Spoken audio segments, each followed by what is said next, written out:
এই যে প্ল্যাটফর্মটা আমি এখন পার করছি এটার নাম হচ্ছে ঝাঁঝা। এই প্ল্যাটফর্মটার নাম ঝাঁঝা, অর্থাৎ ঝাঁঝা স্টেশন হচ্ছে এতটাই সুন্দর একটি স্টেশন। ঝাঁঝা স্টেশনের পাশে রয়েছে পাহাড়, এবং পাহাড় পর্বতের একদম পাশেই কিন্তু ঝাঁঝা স্টেশন, এটি বিহারে অবস্থিত। সো হ্যালো এভরিওয়ান, একটি নতুন ভ্লগে সবাইকে স্বাগত। আমি আছি সুরজিৎ আপনাদের সাথে। সবাই কেমন আছেন? আশা করছি সবাই ভালো রয়েছেন।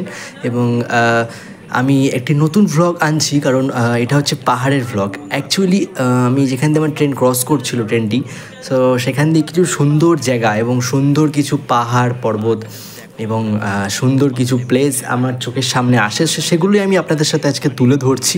এবং আপনারা যদি দেখতে পান, আপনাদের দেখার সুযোগ আমি কিন্তু করে দিচ্ছি। এবং এরকম পাহাড় পর্বত এবং সুন্দর জায়গাগুলি যাতে আপনারাও দেখতে পান, সেই জন্যই আমি কিছু ভিডিওগ্রাফি ক্যাপচার এই জন্যই আমি ভিডিওগুলো আপনাদের সাথে তুলে ধরছি। এবং এই জায়গাগুলি বিহার ঝাড়খণ্ডের মধ্যেই কিন্তু অবস্থিত। এই জায়গাগুলো হয়তো আপনারা অনেকেই গেছেন বা হয়তো জানেন মানে জায়গাগুলোর ব্যাপারে, বাট হয়তো নিজের চোখে দেখা একটা আলাদা ব্যাপার। আমি আপনাদের ভিডিওগ্রাফির মাধ্যমে দিচ্ছি, কিন্তু আমি নিজের চোখে দেখছিলাম জায়গাগুলো এতটা সুন্দর লাগছিল। এবং সেই সময় কিন্তু ট্রেনটাও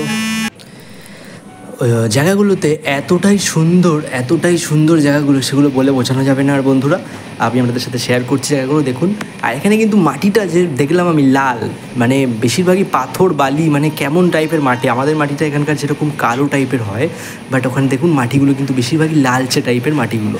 এবং এত সুন্দর জায়গা দিয়ে ক্রস করছি, মনে হচ্ছে আমি ট্রেন থেকে এবং নেমে পড়ি। এবং ট্রেনটা মানে কোনো জায়গাতে দাঁড়ায়ও নি, ঠিক আছে। এখন যে ক্রস করছে একটি জঙ্গলের মধ্যে দিয়ে, দেখতে পাচ্ছেন, ঠিক আছে। এরপর কিন্তু একটি সুন্দর জায়গা আসবে। দেখুন এই পাহাড়গুলো দেখতে পাচ্ছেন কতটা দূরে অবস্থিত পাহাড়গুলো, এগুলো কিন্তু অনেকটা দূরে অবস্থিত। এবং ট্রেনটাও কিন্তু অনেকটা হাইট দিয়ে চলছে, মানে উচ্চতা কিন্তু অনেকটা ট্রেন দিকে চলছে। আমি কিন্তু অনেকটা উঁচু দিয়ে যাচ্ছি, এবং তার পাশে এবং তার নিচে অনেক ঘরও দেখতে পাচ্ছিলাম, মাটির ঘর এবং লাল মাটির ঘর, এবং ওপরে কিন্তু টালি দেওয়া। এতটা সুন্দর লাগছিল দেখতে।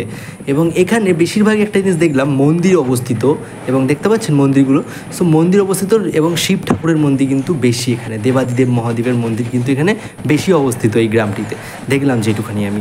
এবং মন্দিরগুলো কিন্তু পাহাড়ের গায়েও বেশি অবস্থিত। এবং একটি প্ল্যাটফর্মে এখন ক্রস করছে।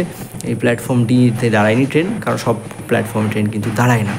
এবং এই জায়গাটা দেখতে পাচ্ছেন একদম কিন্তু গায়ে পাহাড়টা, মানে প্ল্যাটফর্ম আর রেল লাইনের একদম গায়ে কিন্তু পাহাড়গুলো দেখতে পাচ্ছেন। এবং বড় বড় পাথরও রয়েছে।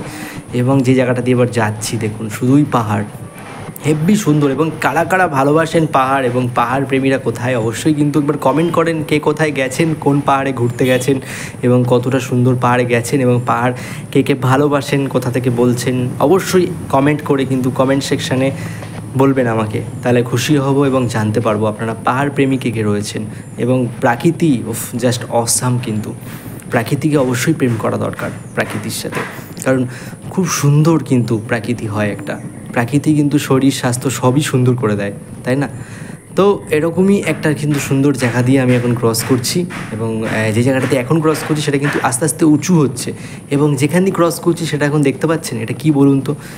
জেনে থাকলে অবশ্যই কমেন্ট করেন, আমি বলে দিচ্ছি। এটা হচ্ছে লাল বালি।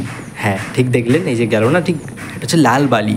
লাল বালি হচ্ছে, বলে রাখি, আমাদের এখানে যে লাল বালি আসে, আমরা যেগুলো দিয়ে ঘর করি, ছাদ ঢালাই দিই, প্লাস্টারের কাজে লাগাই, সেগুলো কিন্তু ওইসব সাইড থেকে আসে।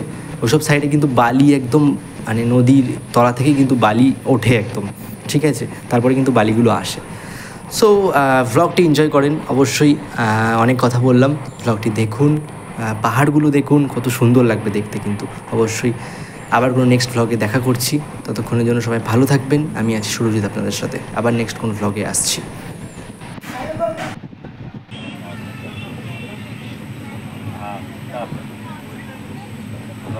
सुन न एगो काम बताओ तनी कामुआ तब देख लो पूछ लो सही से एगो